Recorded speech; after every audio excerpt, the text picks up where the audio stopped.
tua Bíblia na carta de Paulo, a segunda carta de Paulo a Timóteo, o capítulo 4. Abra ou ligue a sua Bíblia, como tiver a teu alcance aí. 2 Timóteo, capítulo 4, do versículo 1 até o versículo 4.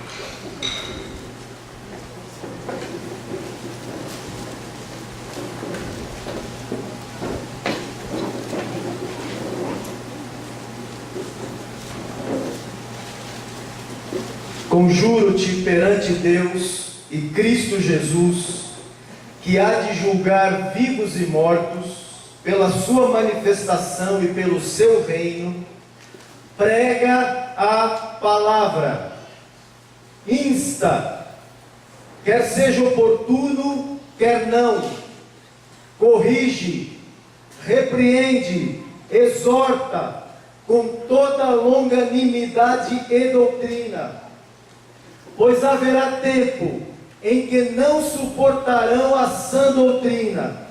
Pelo contrário, cercar-se-ão de mestres, segundo suas próprias cobiças, como que sentindo coceiras nos ouvidos, e se recusarão a dar ouvidos à verdade, entregando-se às fábulas. Quando o Vanjo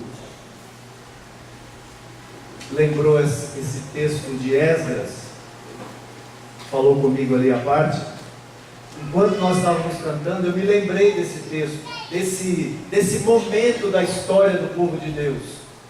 O livro da lei é reencontrado e é lido diante do povo, e o contexto ali é de um povo que tinha abandonado a lei de Deus, tinha desprezado a lei de Deus, e Esdras passa a ler a lei de Deus a eles, e esse povo se quebranta, esse povo passa a chorar e a buscar a Deus. Mas o contexto onde Esdras, aos ouvintes de Esdras, era gente que tinha abandonado a palavra de Deus. E irmãos, irmãs, eu creio que lamentavelmente essas palavras de Paulo nunca foram tão atuais como nesse momento que nós estamos vivendo. Eu creio que nós estamos, se não começando, já vivendo esse tempo em que Paulo diz: pois haverá tempo em que não suportarão a sã doutrina. E num tempo onde não se suporta mais a sã doutrina, qual é o conselho que Paulo dá a Timóteo? Ele não diz: ó Timóteo, anime esse povo, fale de uma maneira que não os magoe, fale com amor. Tu sabe, você já deve ter ouvido no meio da igreja hoje, aquela expressão assim, falta amor. Você já ouviu isso? No meio da igreja? É tão comum hoje. Basta você usar uma expressão um pouco mais forte para se dirigir a alguém, para corrigir alguém, para reorientar a caminhada de alguém, e logo essa frase aparece aí: falta amor, no meio da igreja.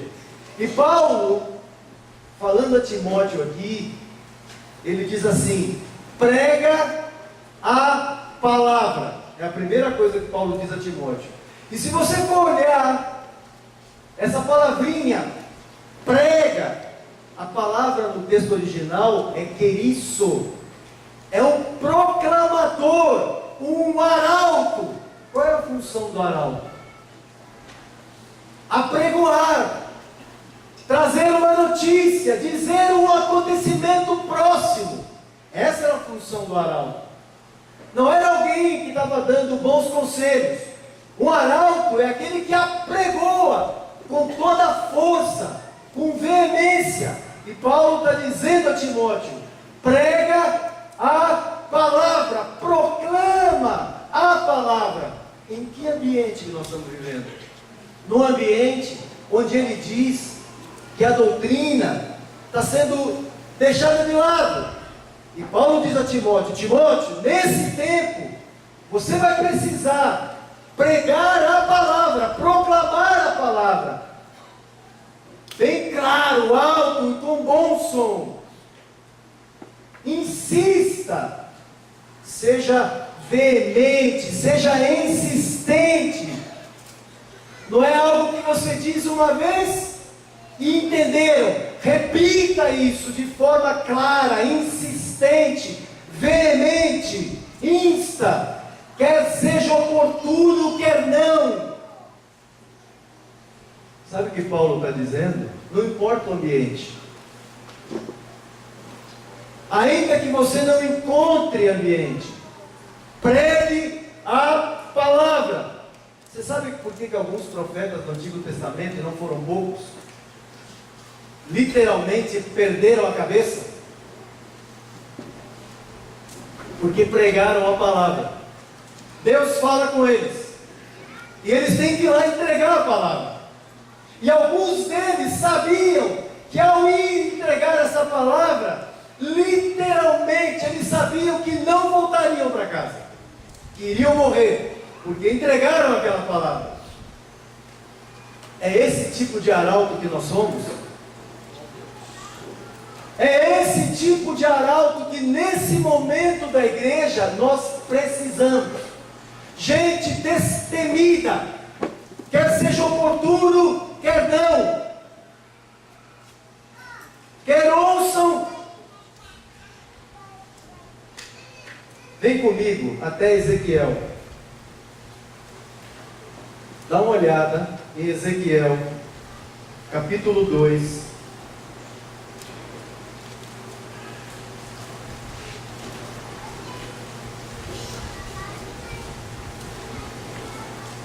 Do versículo 1 ao 7.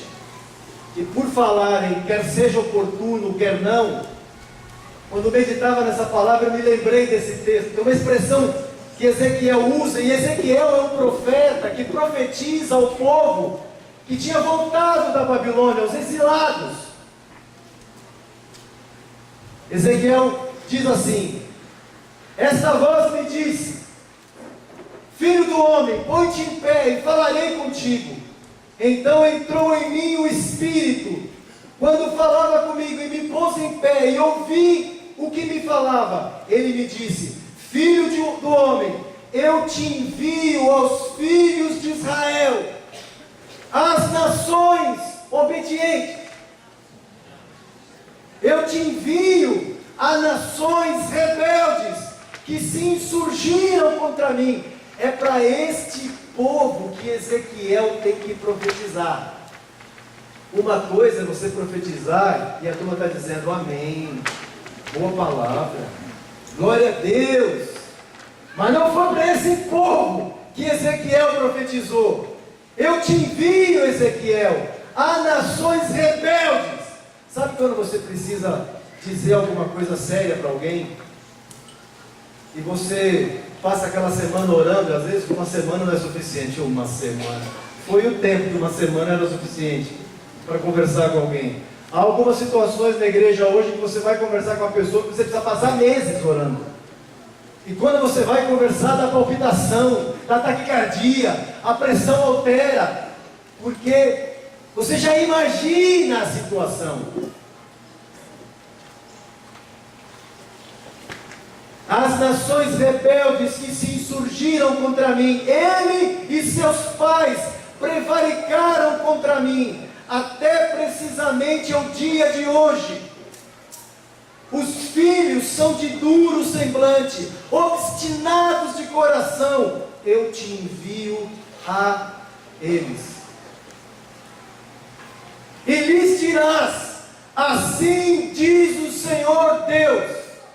Há uns dias atrás, Ismar e eu, Ismar, um dos presbíteros em São Paulo, e eu, nós precisamos tratar uma situação, conversar com um querido, e um querido mesmo, um irmão precioso conosco há alguns anos, mas de alguma maneira bateu a cabeça em algum lugar, foi picado por alguma coisa, nós não sabemos, mas enlouqueceu. Se indispôs com um dos pastores, e nós precisamos tratar a situação. Conversamos uma vez, conversamos duas, conversamos três, e eu me lembro que na quarta vez que nós fomos à casa dele, Ismar e eu, nós sentamos para conversar com ele às 4 da tarde. A conversa terminou às 4h21.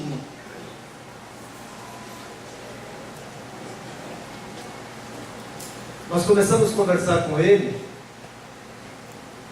e ele disse: Deus me falou para ficar em silêncio. Eu disse a ele: quando você diz que Deus te falou, você sabe o que você está dizendo para mim? Você está dizendo para mim: cala a tua boca. Eu não quero ouvir o que você tem para me dizer, porque afinal de contas, o que é que você diz para alguém que fala para você que Deus falou com ele? E quando você absolutamente sabe que Deus não falou com ele, como é que você fala para ele? Se ele está dizendo que Deus falou para ele, com ele, como é que você diz para ele: Deus não falou com você? Sabe como é que você faz? Você diz assim: Deus não falou com você.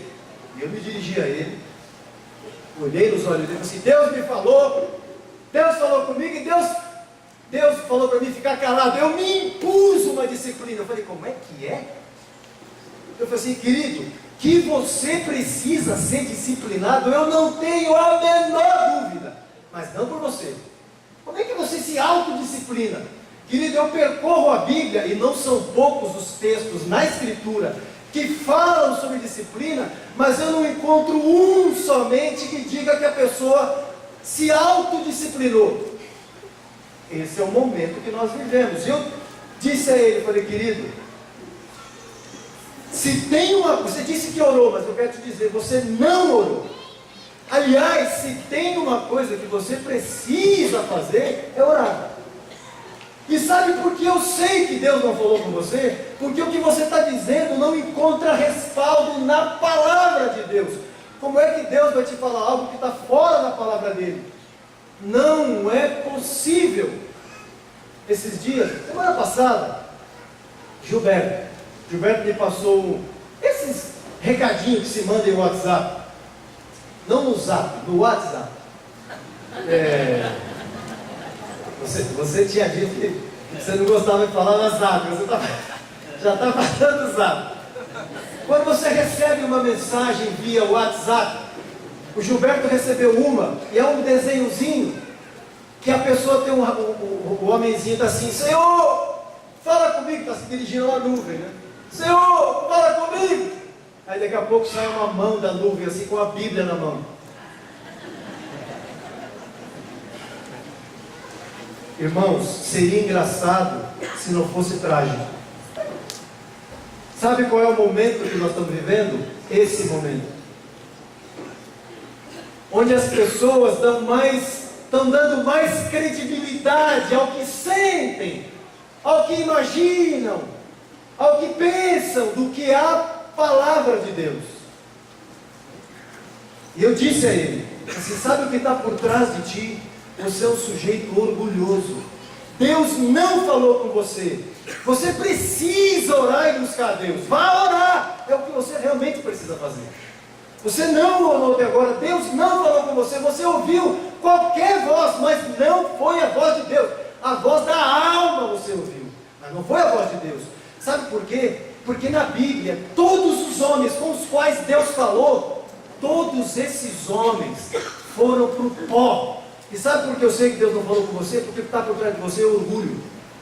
Você é um sujeito orgulhoso que não se sujeita a ninguém. Nós sentamos para conversar com ele às 4. Às 4h05 ele disse: eu quero saber o que é que vocês dois estão fazendo aqui. Eu não chamei vocês aqui. O que estão fazendo aqui? Foi com esse que nós fomos conversar. Quer ouçam, versículo 5 de Ezequiel 2.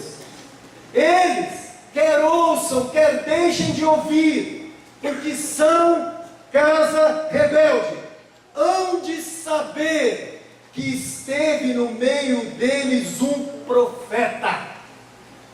Irmãos, O Senhor quer levantar no meio da sua igreja profetas. E não me refiro só, não estou falando só do dom de profeta, mas gente corajosa, que tem coragem de sair de casa e ir aonde Deus mandar e falar a palavra de Deus.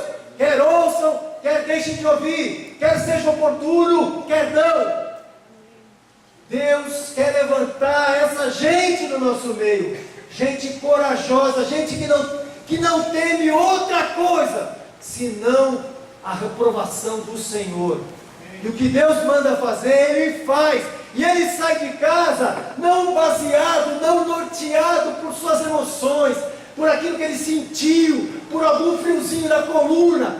Ele é guiado pela palavra de Deus. Palavra de Deus. Em aviação, eu não sou piloto, meu filho é piloto, fez um curso de aviação. E dentro do curso de aviação, ele fez um curso que se chama voo por instrumento. O que é voo por instrumento? Você já chegando em algum aeroporto, você já viu quando o avião atravessa as nuvens e que você literalmente não vê nada? Você não se fica assim, será que está perto do chão? Será que... Porque você não vê absolutamente nada. E o que você está vendo por aquela janelinha é o que o comandante está vendo pelo para-brisa. Nada. Ele tem que se guiar pelo quê? Ele não tem referências visuais. Ele não tem referência do relevo, da geografia. O que ele tem na mão? Ele tem no manche ali. Ele tem uma carta de navegação. Além dos parâmetros que ele lança no computador de bordo, ele tem uma carta de navegação que foi escrita, que foi desenhada por ele. Todo mundo que se aproxima daquele aeroporto tem que seguir aquela carta. Quem fez a carta sabe que tem uma montanha aqui e outra aqui, que o único lugar para você passar é por aqui. Então ele tem que obrigatoriamente ser obediente a essa carta, porque senão vai acontecer com ele o que já aconteceu com muita gente que caiu e morreu. Um fenômeno chamado na aviação de desorientação espacial. É quando o avião se choca em voo, porque o comandante, de alguma maneira, perdeu os parâmetros e não seguiu a carta. Você se lembra um tempo atrás de uma noiva que foi para o casamento com um helicóptero? Em que o helicóptero se chocou? Nesse caso, lamentavelmente, aconteceu esse fenômeno. Ele entrou numa nuvem e se perdeu a referência do terreno e se chocou em voo contra as árvores. Irmãos, nós temos uma carta de navegação. Nós não podemos olhar para o que está aí fora. Nós não podemos olhar para aquilo que está sendo dito aí. Nós temos que olhar para a nossa carta de navegação. O que nós temos nas mãos é o Novo Testamento, a palavra apostólica. Eu preciso me guiar por ela. Se eu for conversar com quem quer que seja, e eu tiver como carta de navegação o que eu estou sentindo, pensando, imaginando, eu vou bater, eu vou me chocar. Eu preciso seguir a carta. Eu preciso seguir o que a Bíblia diz. Vocês viram ontem o Marcos falando sobre autoridade? É impressionante quanto Marcos... O que é que o Marcos fez de extraordinário? Só. Sabe o que ele fez? Ele foi nos guiando. Deus o usou para nos guiar pela palavra de Deus. E é óbvio, quando eu digo o que é que o Marcos fez de extraordinário, Deus fez por meio dele através da graça e do dom que deu. Mas o que ele fez? Ele foi lendo os textos. E é impressionante, Marcos estava falando e reenfatizando para nós a questão da autoridade. A autoridade de Jesus e a autoridade que nós temos uns com os outros. E o que foi aclarando nossa mente e nos trazendo paz? O que foi? A argumentação do Marcos? Por melhor que ela fosse, que ela tenha sido. Mas o que nos orientou o rumo? O que dentro de nós testificou: é por aqui o caminho. Não é para a direita, não é para a esquerda, é por aqui. O que foi? A palavra de Deus. A cada texto que nós íamos lendo, que era projetado aí, que nós íamos lendo, e o Marcos ia explicando, segundo a graça que Deus me deu, o que ia? Fica assim: graças, Senhor, pela palavra do Senhor. Nós podemos viajar tranquilo. Temos uma carta e nos guiamos por ela. Se você se guiar por essa carta, você não cai, você não se perde, não há desorientação, no nosso caso espiritual, não espacial. Mas nós hoje na igreja, nós vivemos um tempo onde a igreja está perdida, está desorientada. O texto de Ezequiel continua. Ele diz: para que saibam que houve no meio de vocês um profeta, no meio deles um profeta. Tu, ó filho do homem, não os temas, versículo 6, nem temas as suas palavras, ainda que haja sarças e espinhos para contigo, e tu habites com escorpiões, que essa gente te cause dano, que possa pôr tua vida em risco. Fale, não tenha medo, não temas as suas palavras, nem te assuste com o rosto deles, porque são casa rebelde, mas tu lhes dirás as minhas palavras, quer ouçam, quer deixem de ouvir. O capítulo 13, do mesmo livro de Ezequiel, capítulo 13, versículo de 1 a 9.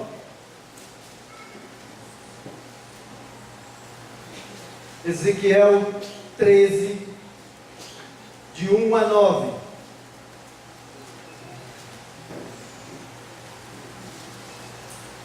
Veio a minha palavra do Senhor dizendo: filho do homem, profetiza contra os profetas de Israel. A palavra agora é para os profetas. Ezequiel agora tem a missão de não somente profetizar ao povo, mas ele vai profetizar àqueles que tinham o encargo de trazer orientação para o povo. É para esse povo que agora Ezequiel fala: filho do homem, profetiza contra os profetas de Israel, que profetizando exprimem, como dizes, o que lhes vem ao coração. Alguma semelhança com os dias de hoje?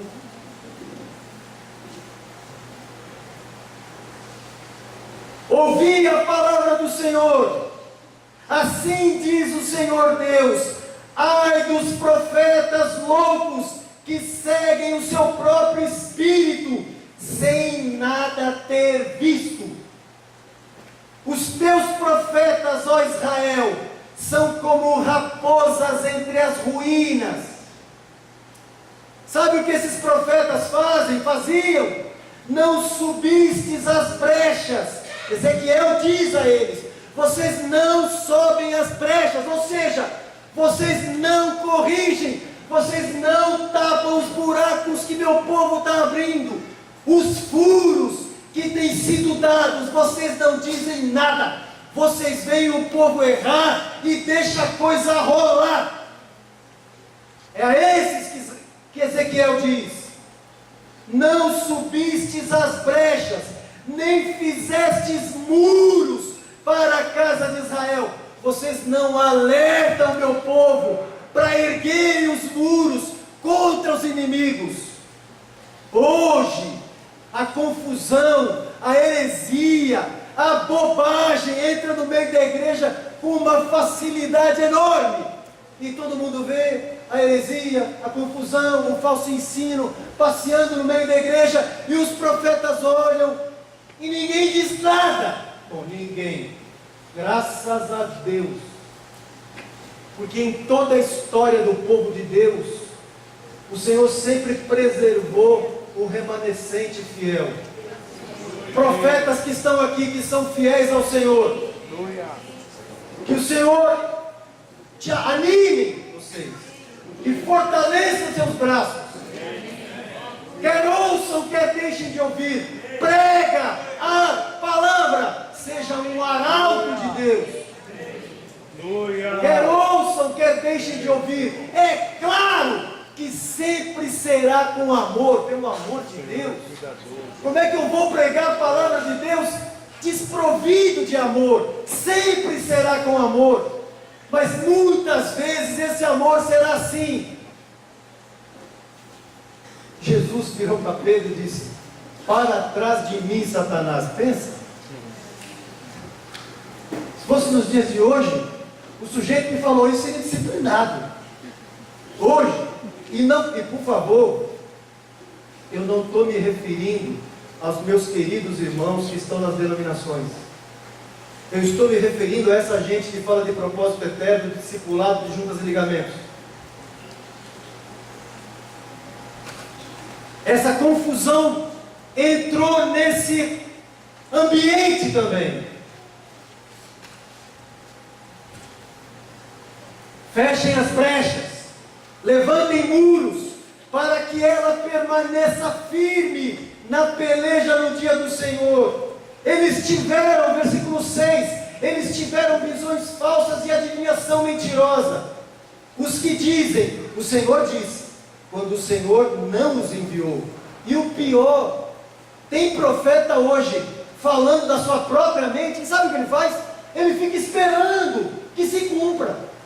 E o povo que ouve esses profetas fica atrás. Ele falou da cabeça dele, mas não foi da palavra de Deus. Não tivestes visões falsas e não falastes adivinhação mentirosa, quando dissestes, o Senhor diz, sendo que o tal eu não falei. Portanto, assim diz o Senhor Deus: como falais falsidade e tendes visões mentirosas, por isso eu sou contra vós outros, diz o Senhor Deus. Minha mão será contra os profetas que têm visões falsas e que adivinham mentiras. Não estarão no conselho do meu povo, nem serão escritos nos registros da casa de Israel, nem entrarão na terra de Israel.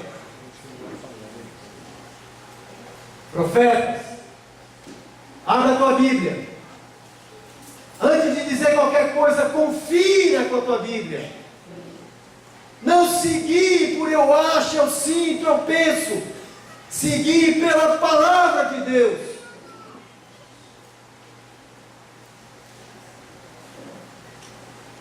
Prega a palavra. Eu ouso aqui Gilberto, Marcos e a ausência do Zé Maria, que são os nossos cavaleiros apocalípticos. Não, graças a Deus pela vida desses irmãos, Marcos, Gil, esses com os que eu convivo mais. Como foi bom, nós estivemos em Lins no ano passado e passamos lá horas, sexta noite, sábado e domingo, ouvindo o Gil falar sobre a vinda do Senhor. E como foi tremendo, como tem sido bom poder compreender esse assunto. E ver que é muito mais simples do que aquilo que nós imaginávamos. Gil, por isso eu disse, Marcos, eu ouso me referir aqui a Mateus 24. Eu queria que nós abríssemos, por favor, porque eu percebi algo aqui em Mateus 24, Gil e Marcos, que é no mínimo interessante. Mateus capítulo 24, um dos sinais da vinda de Jesus, na verdade eu diria talvez mais do que sinal, mas o ambiente em que vai ser encontrada os dias que precederão a vinda do Senhor. Eu não vou ler Mateus 24, vou deixar isso para o Gilberto, para o Marcos, enfim, mas eu queria ler algumas porções de Mateus 24. A primeira delas, no versículo 4, olha o que Jesus diz, orientando os discípulos. E ele lhes respondeu: vede que ninguém, o quê? Vos engane. Porque virão muitos em meu nome dizendo eu sou o Cristo, e enganarão a muitos. Qual vai ser o ambiente da vinda de Jesus? O que haverá? Engano. O ambiente de engano. Adiante, versículo 11, Mateus 24. Levantar-se-ão muitos falsos profetas, e o que? Enganarão a muitos. O versículo 24, perdão, vou pegar do 23, fica melhor. Então, se alguém vos disser, irmãos, então, se alguém vos disser, presta atenção, então, se alguém vos disser, porque sempre começa assim, toda bobagem que entra na igreja, todo falso ensino começa com alguém dizendo. Então, se alguém vos disser, no caso de Mateus 24, eis aqui o Cristo, ou ele ali, não acrediteis. Porque surgirão, versículo 24, falsos cristos e falsos profetas, operando grandes sinais e prodígios, para enganar, se possível, os próprios eleitos. E Jesus termina: vede que vô-lo tenho predito.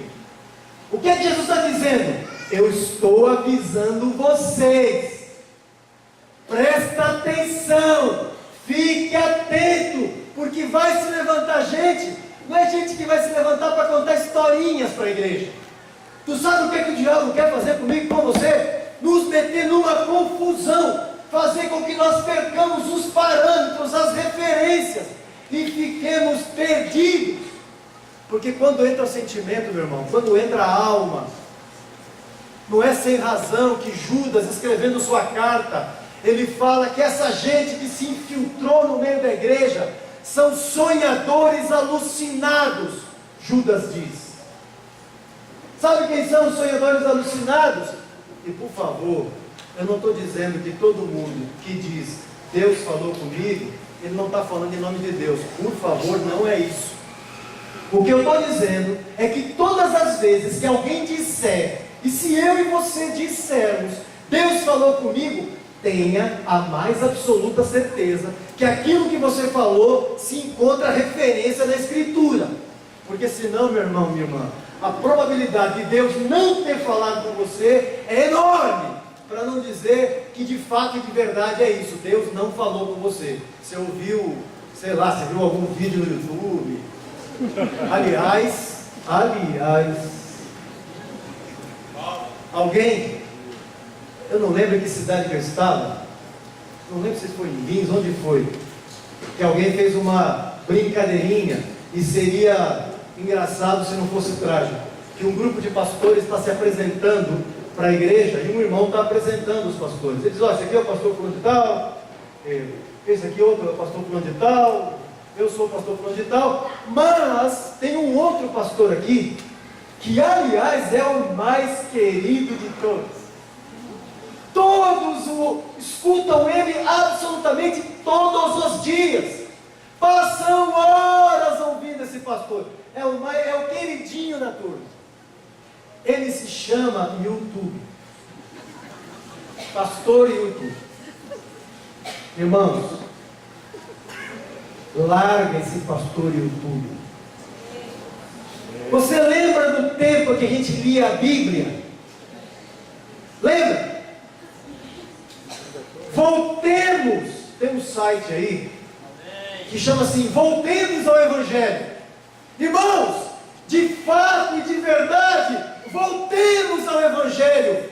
Que ninguém engane você, não se deixe enganar. Você só cai se quiser cair. Você tem a carta de orientação na tua mão, leia, conheça a palavra de Deus.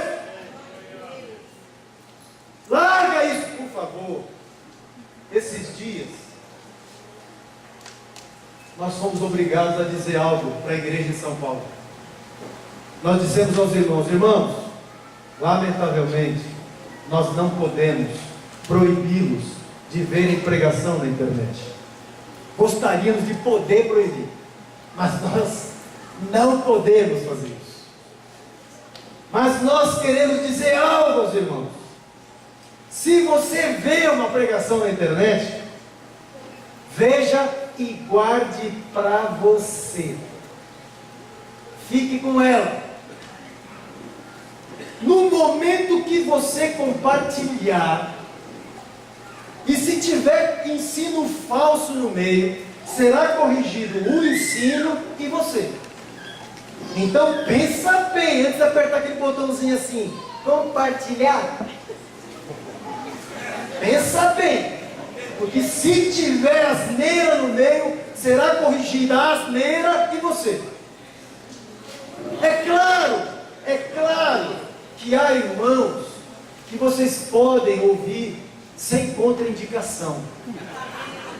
Glória a Deus. Nós falamos de você e do Mário.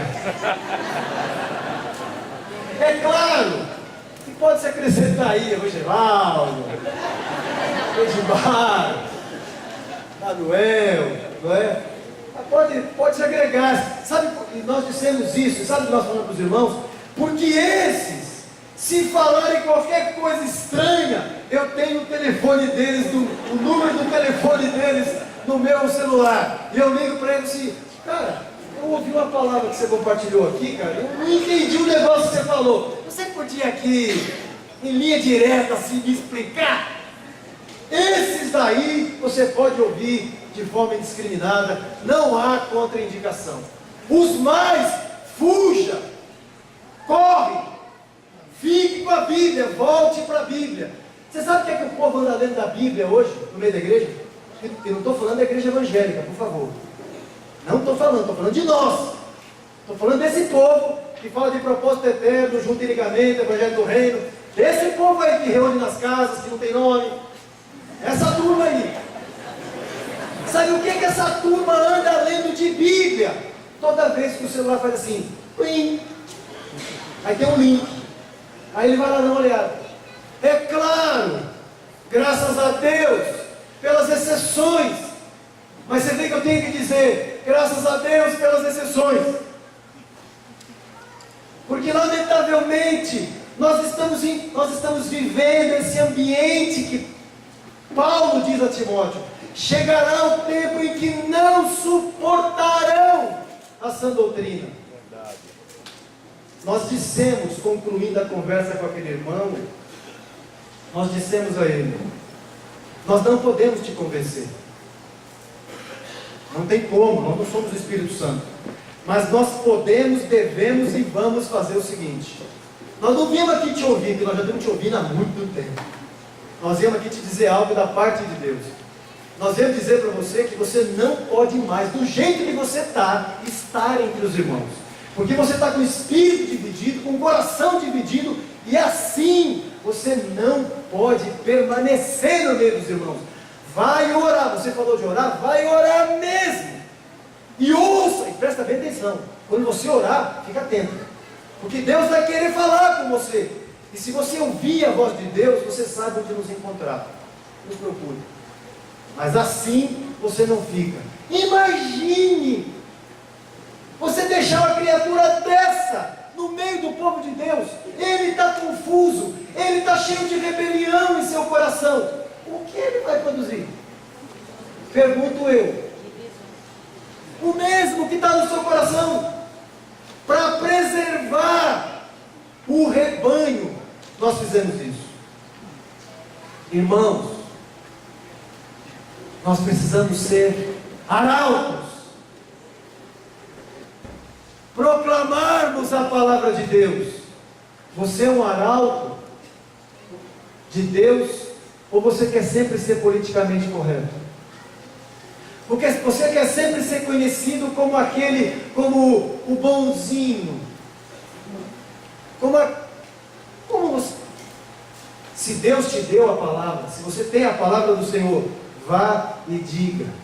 Entregue a palavra do Senhor. Amém? Amém.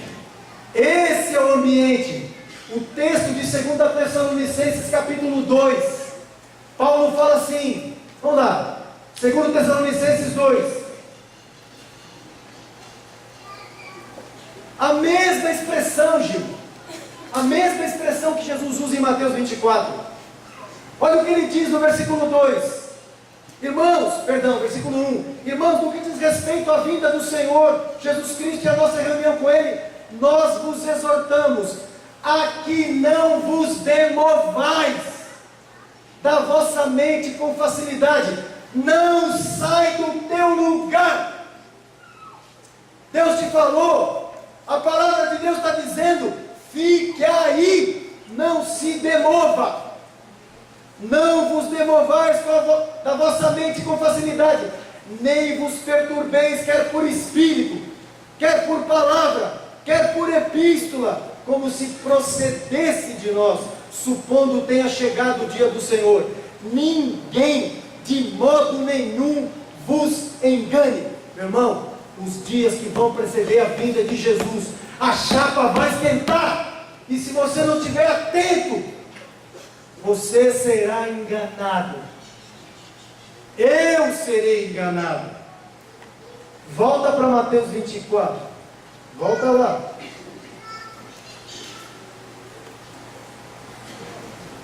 Tem um outro ingrediente ali em Mateus 24, quando Jesus fala no ambiente do engano, há um outro ali.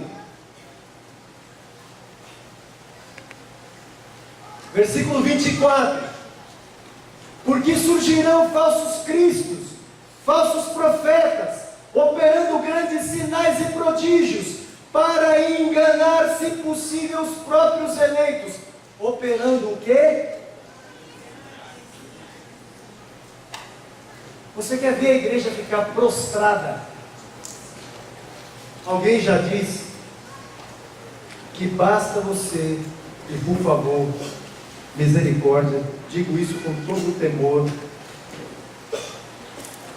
não estou fazendo piada e nem chacota disso, em nome de Jesus. Mas você quer ver você enganar a igreja? Dá uns 3 gritos de glória a Deus, aleluia, e fala bobagem em seguida. A turma não vai nem querer saber onde está escrito, por causa do glória a Deus, aleluia, da oração em língua, da sapateada. Pronto, está feito um enrosco. Os bereanos são lembrados de forma diferente na Bíblia, por nós até hoje, e eram chamados de nobres. Mas o que eles fizeram demais? O que fizeram? Qual foi o excedente? Aonde eles excederam? Sabe o que eles fizeram? E não era João Bium falando. O apóstolo Paulo termina de falar-lhes, e eles fazem o quê? Tá bom, Paulo, espera aí, vamos ver se é assim mesmo. Apóstolo Paulo falando, Joilson, e eles foram conferir. Imagina, eu e você falando. Aí é que a turma tem que conferir mesmo, gravar. Por isso está gravando. Qualquer bobagem que eu disser aqui, está gravado. E alguém pode voltar e dizer: não, João, você fala, não, eu acho que eu não falei, não falei. Falou que estava gravado. E na época de Paulo estava gravadão. Os bereanos, por via das dúvidas, vamos conferir aqui.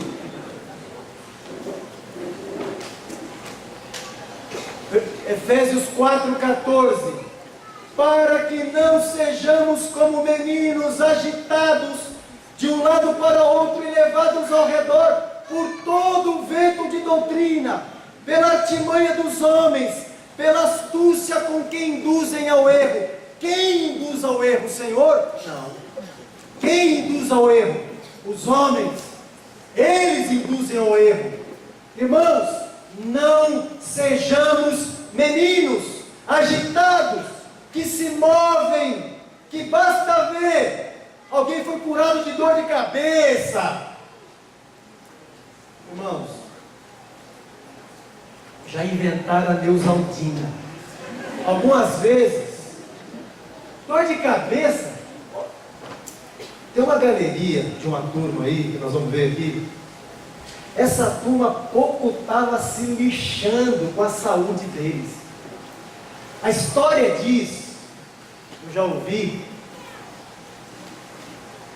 que os missionários de John Wesley, missionários da igreja metodista, se você tivesse em sua casa Lá fora está menos 20, menos 15.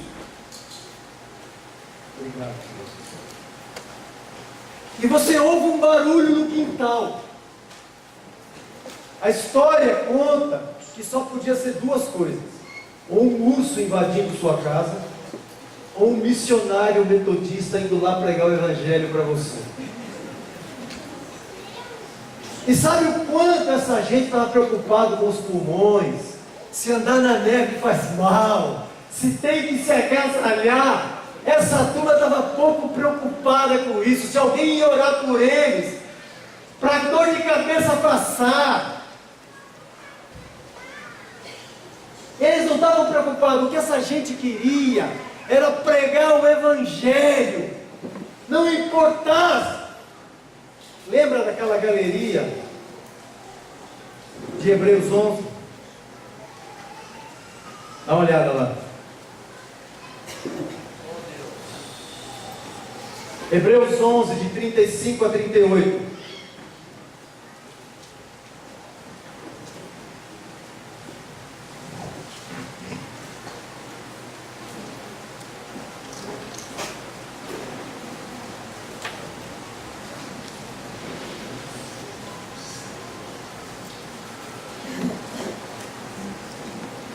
Não tem unção nenhuma aqui, só suor.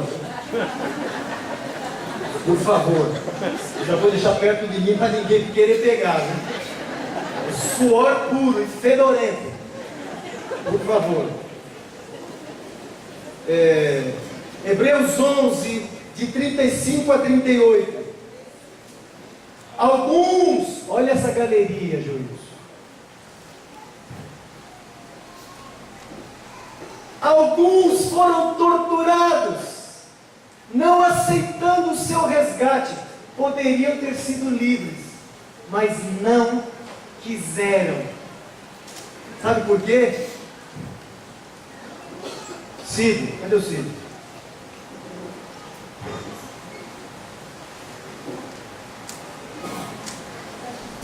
Eu gostaria, querido, de poder afirmar para você aqui que o Senhor vai curar você. Mas eu não vou fazer isso.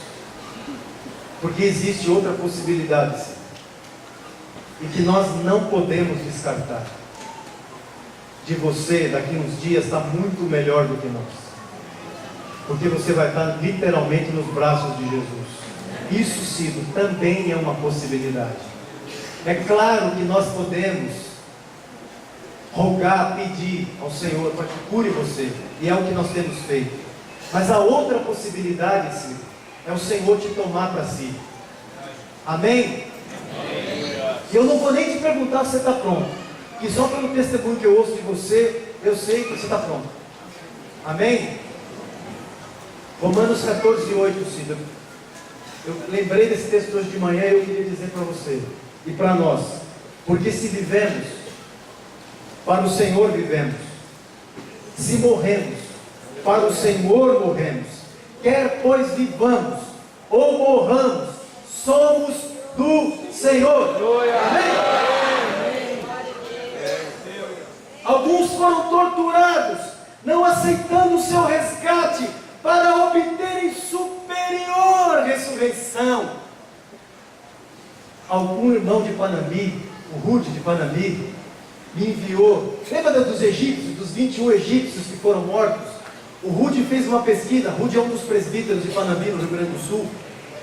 Ele capturou uma pesquisa na internet que fala que um daqueles 21 não era egípcio, era um africano. E se você olha a foto deles, é o único negro que tem entre eles. Você sabe qual é a história desse moço? Quando aqueles homens foram sequestrados, sabe aquele dia que você está no lugar errado, na hora errada, com gente, aspas, errada, ele foi sequestrado junto. Ele foi evangelizado por aqueles outros 20 na prisão. Sabe que dia que ele se converteu? O dia que o cara pôs a faca no pescoço dele. E o cara disse para ele: você nega, nós te livramos agora. Você sabe o que esse rapaz disse? O Deus deles é o meu Deus. Ele se converte e morre. Eu lá vou querer que ore por dor de cabeça em mim? Eu quero estar nessa galeria.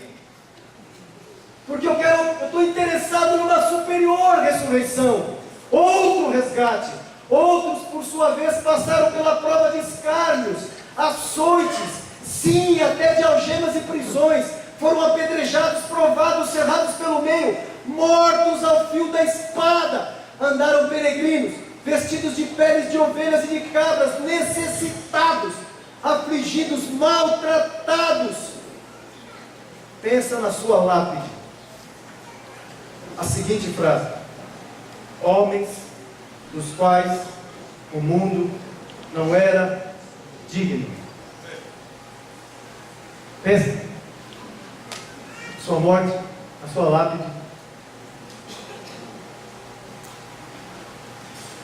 Errantes pelos desertos, pelos montes, pelas covas, pelos antros da terra. Meus irmãos, o conselho de Paulo a Timóteo: prega a palavra. Você sabe, falando de heresia, falando de falso ensino, isso antes, com todo respeito, em nome de Jesus, que esses irmãos merecem. Não estou falando de igreja evangélica, não estou falando da Assembleia de Deus, não estou falando da Deus é amor, estou falando de nós. Sabe o que entrou no nosso meio? Ninguém pode ficar doente. Isso está entrando sorrateiramente.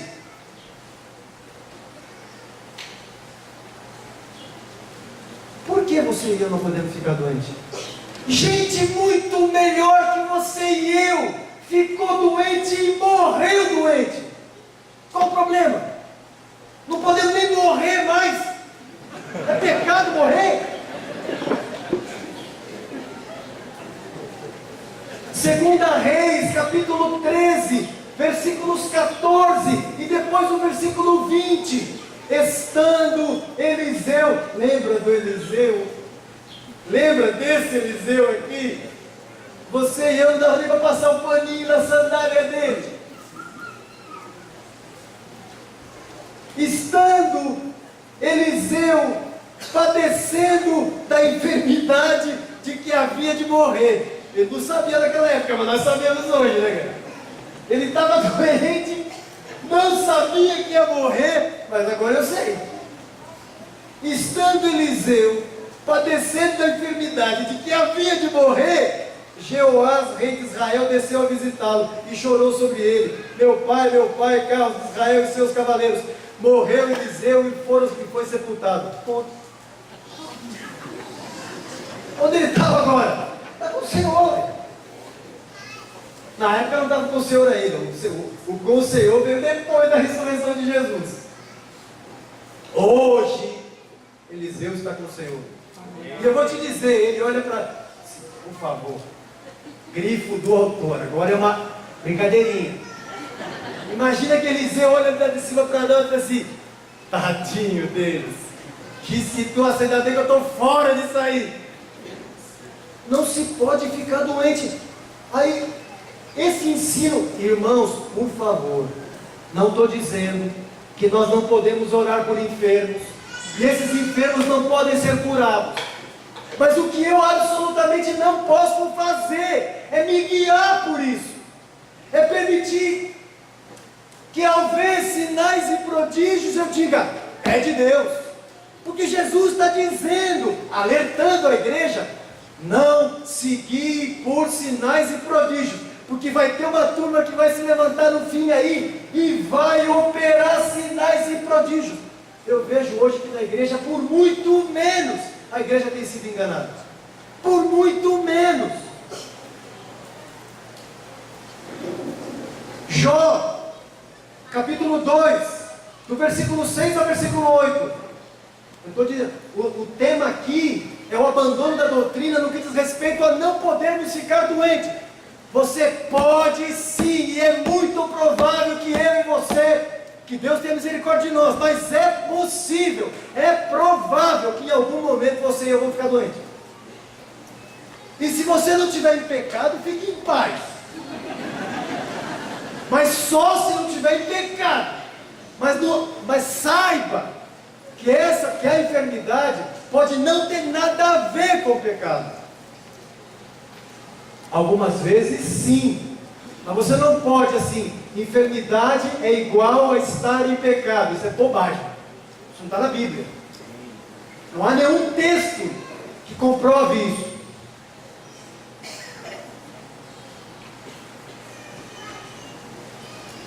Que enfermidade, que alguém está em pecado é por causa de enfermidade.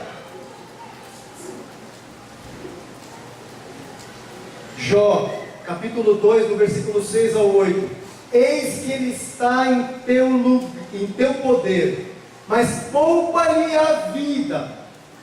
Então saiu Satanás da presença do Senhor e feriu a Jó de tumores malignos, desde a planta do pé até o alto da cabeça. Jó, sentado em cinza, tomou um carro para com ele raspar-se. O que aconteceu com Jó? Quem permitiu isso na vida de Jó? Deus permitiu. Se Deus permitiu na vida de Jó, não vai permitir na sua vida? Não vai permitir na minha? É claro que vai. E é possível. E esteja pronto. 2 Coríntios capítulo 12. E para que não me ensoberbecesse com a grandeza das revelações, foi-me posto um espinho na carne, mensageiro de Satanás para me esbofetear, a fim de que eu não me exalte.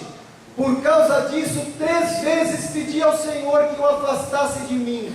Então ele me disse: a minha graça te basta, porque o poder se aperfeiçoa na fraqueza. De boa vontade, pois, me gloriarei nas fraquezas, para que sobre mim repouse o poder de Cristo. Pelo que sinto prazer nas fraquezas, nas injúrias, nas necessidades, nas perseguições, nas angústias, por amor de Cristo. Porque quando eu sou fraco, então é que sou forte. Não fala que é uma enfermidade, mas fala que esse mensageiro de Satanás pegou Paulo. Não sabemos o que é. Pode ser que era uma enfermidade, não estou fazendo uma afirmação aqui. O fato é que Paulo ora. E orou uma vez, ficou bom? Não. Mais uma, ficou bom? Não. Mais uma vez, Deus falou: a minha graça te basta. E Paulo, sabe o que Paulo fez? Ficou feliz. Ficou sem problema.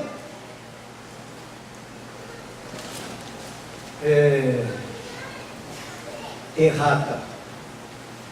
Eu disse há pouco que não há um único texto na Escritura que fala sobre que a enfermidade é igual a pecado. Há um texto, uma expressão de Jesus nos Evangelhos, quando Jesus fala de um espírito, que havia um espírito de enfermidade em alguém. Essa pessoa, o espírito foi expulso e essa pessoa foi curada. Mas nós estamos falando de um demônio.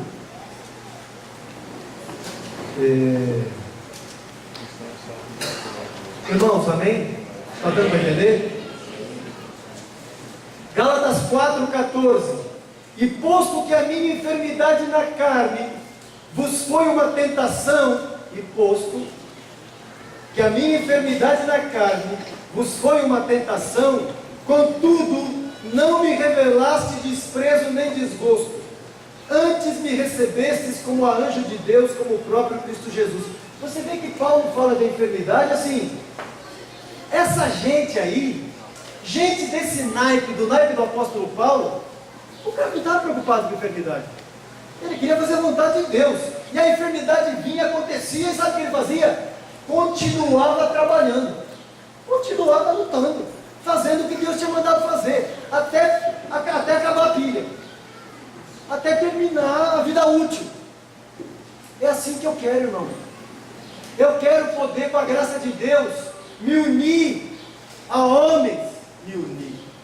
É claro que eu vou estar com eles, mas não me unir na mesma galeria, porque sei que não sou digno de estar perto dessa gente muito melhor do que eu, mas eu quero fazer coro com eles, eu quero gastar minha vida, minha saúde, para o reino de Deus. Se Deus, olha, hoje em dia, falando em cântico na igreja, pouca gente tem coragem de fazer um cântico do tipo: Se Deus fizer, lembra? Ele é Deus. Se não fizer, ai! Ele sempre tem que fazer. Mas como é bom saber que algumas vezes Ele não faz. E continua sendo Deus. Ontem eu saí daqui, pensa numa encrenca. Chego no final da rodovia dos Bandeirantes, 5 quilômetros de engarrafamento. Chego perto da minha casa, alagada. Fiquei preso no alagamento. Pensa na situação, precisava usar o banheiro e não conseguia, porque eu estava preso no alagamento. Você imagina eu dentro do carro. Eu saio do alagamento, 5 quilômetros depois meu carro ferve. Eu tenho que descer na chuva, pegar umas garrafinhas que eu achei na rua, ir numa biqueira debaixo do telhado, encher de água, para colocar no reservatório para poder chegar aí em casa. E Ele continuou sendo Deus. Amém. Ele não tem obrigação, porque sou eu, de me livrar do engarrafamento, de me livrar do alagamento, das linhas do aperto com as necessidades. Ele não tá, Ele continua Deus. Aleluia. Se Ele fizer bem, e se Ele não fizer também está bem. Se a doença vier, Ele é Deus. E se curado eu for, Ele é Deus. Filho, Ele é Deus. Você é doente ou você é curado, Ele é Deus. Amém? Larguemos essa bobagem de lado. Você não entregou a tua vida ao Senhor? O evangelho que você ouviu não foi um tal do evangelho do reino, que fala de um reino, de um domínio de Deus, de você entregar, render tua vida a Ele. Você é dele agora e Ele é seu. Ele faz, se você é dele, o que é que Ele pode fazer com você? Só aquilo que você permitir? Senhor, eu sou teu, nós temos, vamos lá, tenha paciência. Se você é dele, Ele pode fazer de você o que Ele quiser. Aliás, Ele disse para um tal profeta: eu sou o oleiro e você é o barro. Ponto. Amém? 2 Timóteo 4:20. Olha o que Paulo diz. Erasto, falando da equipe de Paulo, Erasto ficou em Corinto, quanto a Trófimo, outro membro da equipe. Sugestão de nome para os futuros bebês. Quanto a Trófimo, deixei-o doente em Mileto. Ora, Paulo deixa, como é que Paulo dá uma gafe dessa? Como é que Paulo pode deixar Trófimo doente em Mileto? Não era mais fácil, irmãos, pelo amor de Deus, não era mais fácil ir lá impor as mãos sobre Trófimo, seja curado? E Trófimo não foi curado e não pôde acompanhar Paulo na viagem. Sabe por quê? Porque estava doente. E vai ter algumas vezes na minha vida e na tua que nós não poderemos acompanhar os irmãos, porque estaremos, foi dureza, hein? Porque estaremos doentes e não haverá nenhum problema com isso. Fique doente, fique feliz. Feliz. Amém? 1 Timóteo 5:23. Vamos deixar a Bíblia lavar a nossa alma, lavar a nossa mente e principalmente a nossa prática. Amém? 1 Timóteo 5:23. Não continues a beber somente água. Todo mundo lembra desse texto, mas na hora que vê a heresia, esquece do texto. Todo mundo lembra desse texto. Mas vê alguém falar que não pode ficar doente, esquece do texto. E desses outros que nós lemos. Não continues a beber somente água. Usa um pouco de vinho por causa do teu estômago e das tuas. Fala de novo. E das tuas frequentes enfermidades. Timóteo tinha o quê? O que é que Timóteo tinha? Frequentes. Pensando no cara com a saúde debilitada. Frequentes enfermidades. Não era mais fácil Ele era filho de Paulo, filho na fé de Paulo. Não era mais fácil o pai na fé ir lá, impor as mãos e pôr um fim nessa tortura, e ele ficar curado e trabalhar? Sabe a conclusão que eu chego, meus irmãos? É que essa gente não estava preocupada com isso. Essa gente do novo, por favor, eu digo com todo temor, essa gente, aqui estou falando dessa gente de altíssima qualidade, desse naipe, dessa qualidade, essa gente não se preocupava com saúde, se preocupava em fazer a vontade de Deus. Hoje, a igreja está se movendo, vem um vento aí, ninguém pode ficar doente. Não pode ter dor de cabeça. Qual o problema? Vamos para a Bíblia. Amém?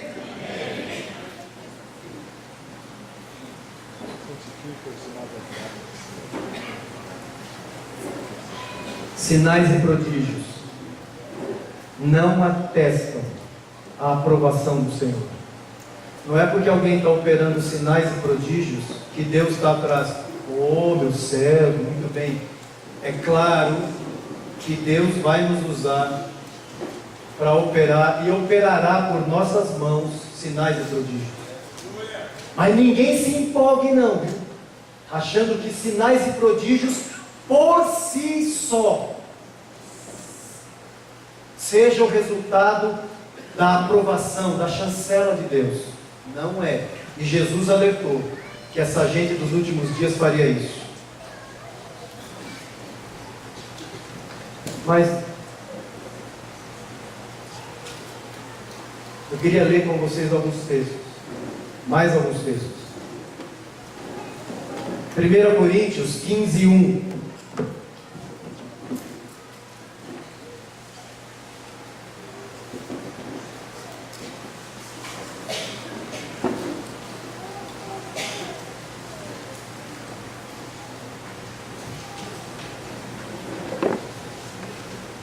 Voltemos ao Evangelho.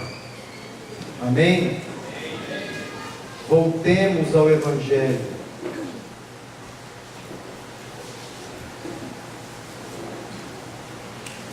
Irmãos, venho lembrar-vos o que vos anunciei, o qual recebestes e no qual perseverais. Irmãos, venho lembrar-vos o Evangelho. Fique com ele. Fique com o Evangelho. Alguém disse Paulo, para precaver os Gálatas, ele disse: se nós mesmos, ou seja, um dos apóstolos, ou um anjo do céu aparecer aqui e pregar um outro evangelho, um evangelho diferente daquele que nós temos anunciado para você, não economize, seja nada. Seja anátema, maldito. Oh, não, uma falta de amor. Paulo falou assim: comigo não precisa economizar, seja anátema. Hebreus 2:1. Por esta razão, importa que nos apeguemos com mais firmeza às verdades ouvidas, para que delas jamais nos desviemos. Nos apeguemos às verdades ouvidas. Graças a Deus pelo entendimento da catequese. Graças a Deus até pelo upgrade que foi feito no entendimento. Vocês lembram de alguns anos atrás? E alguns irmãos já praticam assim, não há nenhum problema, mas nós dávamos para os irmãos alguns cartõezinhos com os textos bíblicos. E se você quiser usar esse recurso, use, não há problema nenhum, não há contraindicação. Mas como foi bom para nós entender que isso não é catequese, porque obviamente os apóstolos não distribuíram para os irmãos um calhamaço de cartõezinhos com os textos bíblicos, que nem Bíblia eles tinham. Você pode imaginar como eram os encontros da igreja primitiva? Eles chegavam nos encontros e sabe do que eles tinham que se valer? Da memória. Do que cada um lembrava do que Jesus tinha dito. Devia ser muito dinâmico, hein, irmão? Cada um lembrava uma porção daquilo que Jesus tinha dito, daquilo que Paulo tinha dito. Assim eram os encontros.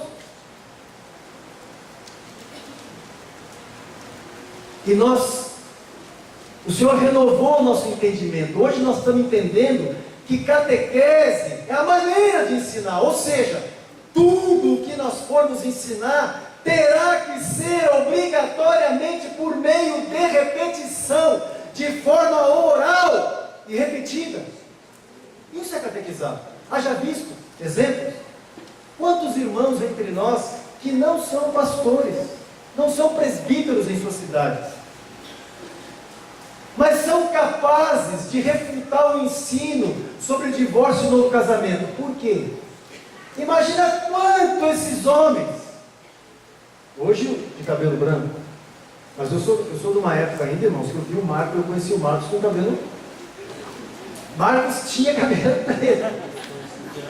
Marcos tinha. É claro que eu também sou responsável por alguns deles.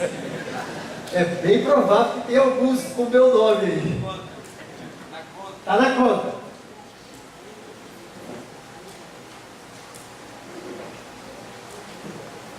Amém? Esses irmãos foram fiéis em nos transmitir o ensino e repetiram para nós. Graças a Deus. E o que nós temos feito ao longo desses anos? Replicado isso, a ponto de que vários irmãos entre nós conhecem o ensino sobre divórcio e recasamento por terem ouvido muitas vezes e acabaram até memorizando, mesmo sem ter os cartões com os textos. Volto a dizer, você pode usar, não há problema nenhum. Mas o que nós estamos entendendo hoje é que catequizar é trazer o ensino de forma repetida, o ensino sobre educação de filhos. Vários irmãos conhecem o ensino de tanto ouvir. Nos apeguemos com mais firmeza. 1 Timóteo 6,14: que guardes o mandato imaculado, irrepreensível, até a manifestação do Senhor Jesus Cristo.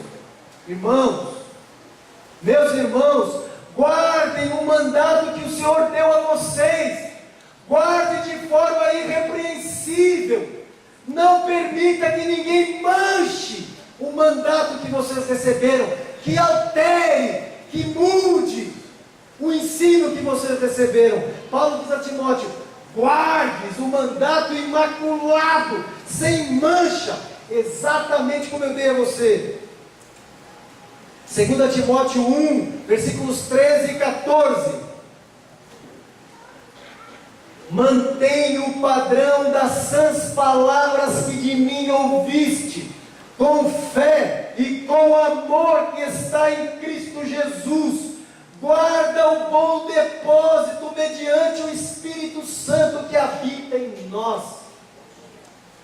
Guardar o bom depósito não era a poupança que Timóteo estava fazendo para o futuro, não. Guardar o bom depósito era aquilo que ele tinha recebido, o fundamento que ele tinha recebido. É isso que Paulo diz: guarda esse mandamento, mantenha o padrão das sãs palavras que de mim ouviste. Irmãos, não alteremos o que Jesus falou. A palavra dele é soberana. Ele disse, está dito e ponto. Ele não disse também, ponto. Seus apóstolos, qualquer dúvida, permaneceu a dúvida. Olha o que os apóstolos entenderam. Vai olhar as cartas, vê o que eles entenderam da palavra de Jesus, e você vai ver um ecoar da doutrina de Jesus. Marcos bem nos lembrou essa semana de que a doutrina dos apóstolos nada mais era do que a doutrina de Jesus. Quando esses irmãos se reuniam, eles perseveravam na doutrina de Jesus. Por perseverarem na doutrina dos apóstolos, é na doutrina de Jesus que você persevera, que eles perseveravam. 1 Coríntios capítulo 11, versículo 2 e o versículo 23. De fato eu vos louvo, porque em tudo vos lembrais de mim e retendes as tradições, assim como vos entreguei. Está vendo aí, João? Tradições. A tradição aqui, meu querido, era aquilo que era o conteúdo do ensino apostólico. Essas eram as tradições, era aquilo que os apóstolos tinham ensinado, não tem a ver com tradição de homens, era tradição apostólica, ensino apostólico. Eu vos louvo, Paulo diz aos Coríntios, porque em tudo vos lembrais de mim, e vocês retêm as tradições, assim como vos entreguei. Irmãos, nós estamos, pergunte para ti mesmo, eu estou me mantendo naquilo que Jesus e os apóstolos falaram, ou eu estou me movendo pelo primeiro vento? E nem pergunto de onde veio, e nem para onde vai. Olhemos para aquilo que Jesus falou. Amém? Filipenses 3:1, lembra dele? A mim não me desgosta, e é segurança para vós outros que eu escreva as mesmas coisas. Meu irmão, você já viu o irmão dando testemunho? E ele dá testemunho e fala assim: irmãos, Jesus mudou minha vida. O Marcos deu testemunho dele próprio aqui, enquanto falava. E nós olhamos e não conseguimos acreditar que esse sujeito fazia isso. Assim, é possível que ele fazia isso? É, irmãos. Assim como você. Não te esquece de você, viu? Não te esqueça.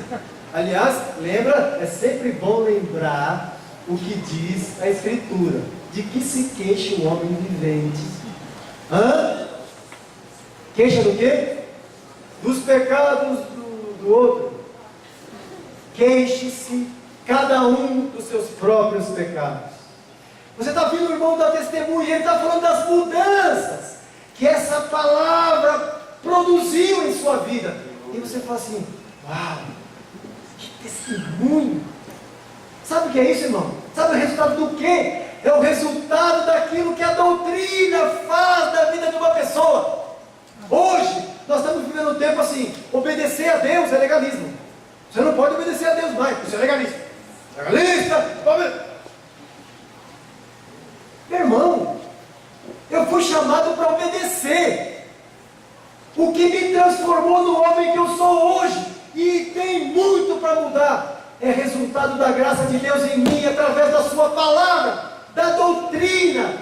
Salmo 119 fala assim: pela tua palavra eu tenho vida. É claro, a palavra me transforma. É a doutrina que a mulher que você, Marcos, falou ontem, sobre a obediência das mulheres, o cuidado dos homens com as esposas, é resultado do quê? Da mulher olhar a palavra: Senhor, eu tenho que obedecer. É isso mesmo, eu vou obedecer. Por quê? Jesus mandou, ponto final. E os homens: Senhor, amar como Jesus amou, como o Senhor me ama. É isso, exatamente isso. E enquanto não chegar nisso, vá orando, clamando, chorando, pedindo a Deus para mudar a tua vida. Mas você tem essa palavra. Eu me lembro uma vez de um retiro, Marcos, que o Marcos contou. Eu vou expor o resto da turma, mas segura aí. O Marcos chegou e falou: eles estavam revisando a doutrina de família.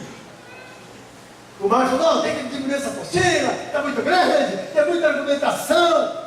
Mas Marcos, nós já enxugamos, os irmãos que têm aquela graça, né, Benitinho, Sérgio, que tem aquela habilidade toda para escrever, para ajeitar tudo, mas não tem como, dá sim.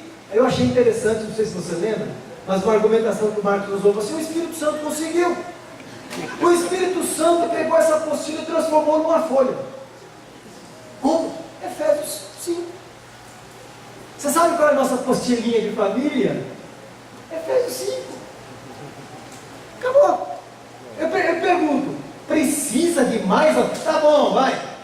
Tá bom. Colossenses 3. Vai, agora lambuja. 1 Pedro 3. Pronto, 3 folhas. Apostila de família. Tem lá o papel do homem, o papel da mulher. E o que você faz agora? Agora, meu irmão, pega e leia muitas vezes. E peça ao Espírito Santo para que te dê entendimento e vá mudando a tua vida, e sua mente seja renovada pela palavra de Deus. Nós sabemos de irmãos que são perseguidos pelo mundo afora e que não têm a Bíblia na sua mão. Nós sabemos de alguns países que os irmãos, lamentavelmente, têm acesso a porções da Bíblia, folhas, páginas. Olha isso, o que, é que você tem? Rapaz, eu estou com Isaías 53. Cara, eu estou com Lamentações capítulo 1. Vamos trocar? Deixa eu ler aqui agora. E passa um mês ali, né? Sabe por quê? Porque é muito provável, meus irmãos, é provável que chegará um dia que nós não vamos ter esse livro na mão. E o que nós vamos compartilhar é aquilo que nós guardamos. É naquilo que nós perseveramos. É naquilo que eu li uma vez, 2, 3, 4, 10, 20 mil. É isso que eu vou ter. É isso que eu vou repartir com os irmãos. Catequese. Catequese.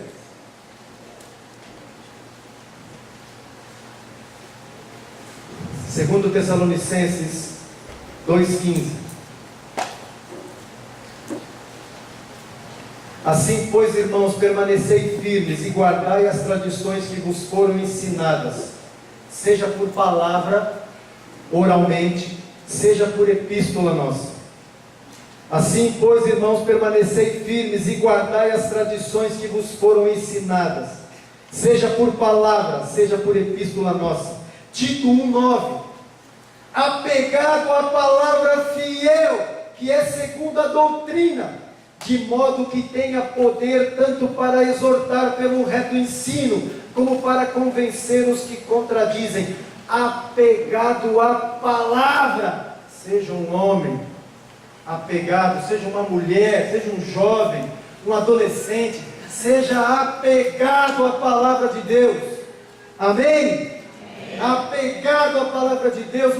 O homem que você é hoje, a mulher que você é hoje, é resultado da vida de Cristo em você, por causa de sua doutrina. Não tenha dúvida disso. Foi a palavra de Deus que fez com que você se transformasse no homem que você é hoje, na mulher que você é hoje. Graças a Deus. Foi o desejo, a insistência, a perseverança em obedecer sua palavra que o Senhor transformou você. Obrigado, Senhor. Eu e você não podíamos obedecer, assim como Marcos não podia obedecer antes. E quando ele recebeu o Espírito de Cristo, quando eu e você fomos batizados em Cristo, e nesse batismo fomos revestidos dele, a partir desse dia, eu fui capacitado para obedecer, eu e você. Obrigado, Senhor. E essa obediência vai me transformar à imagem de Jesus. Sabe o que vai me tornar um homem semelhante a Jesus? A doutrina dele. Amém? Amém. Hebreus 13:9. Não vos deixeis envolver por doutrinas várias e estranhas. Igreja, não se deixe envolver por doutrinas várias e estranhas. Estranhas a quê? Estranhas à palavra de Jesus, estranhas à palavra dos apóstolos. Igreja, não se deixe envolver por isso. Confira, não importa quem tenha dito. Se Paulo disse, se nós ou o anjo do céu aparecer aqui e pregar o evangelho, seja anátema, quanto mais eu. Se vocês me virem falando alguma bobagem, me dê uma sacudida em nome de Jesus, me pegue pelos colarinhos, me dê um chute, mas não me deixe me manter no erro.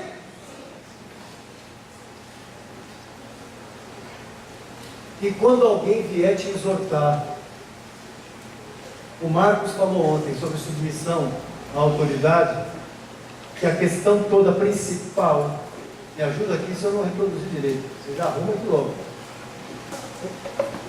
que a questão principal recai em quem está obedecendo, em quem está se sujeitando.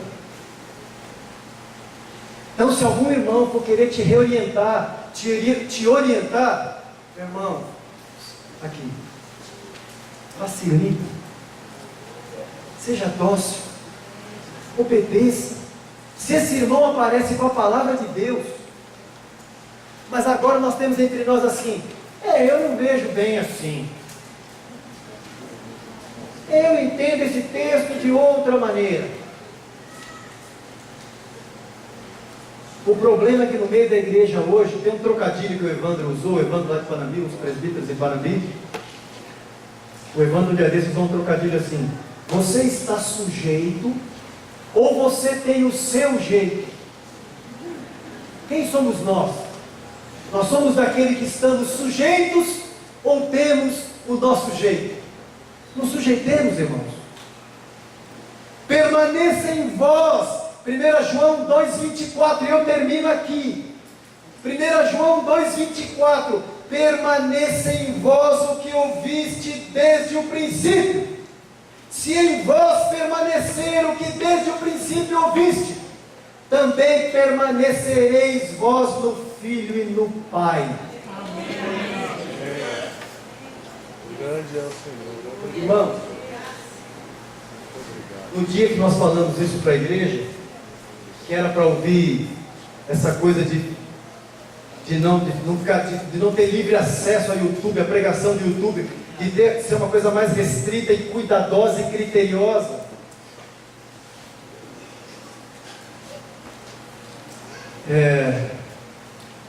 Nós dissemos aos irmãos que tivessem cuidado, que não se movessem por isso, não se guiassem por isso. Quando nós terminamos de falar, o Hélio compartilhou uma palavra em seguida, e um irmão procurou e falou assim: a Bíblia diz que nós temos a unção, e que nós não precisamos que ninguém nos ensine nada, porque a palavra nos ensina. Ou seja, o que é que ele está dizendo? Eu não preciso de você. Não é só de você que vem a palavra. Mas sabe o que esse texto está dizendo, meus irmãos? A Bíblia interpreta a Bíblia. Se você voltar no contexto, quando o texto diz que não há necessidade de que ninguém vos ensine, é necessidade de que ninguém vos ensine algo novo, algo diferente, que você se mantenha naquilo que você ouviu desde o princípio. É isso que João está falando. E isso não é uma interpretação nossa, isso está explícito no texto. João está falando: se mantenham naquilo que vocês ouviram desde o princípio. Quando ele diz não preciso que ensine algo novo, não precisa que alguém vos ensine, é que ninguém vos ensine algo novo. Irmãos,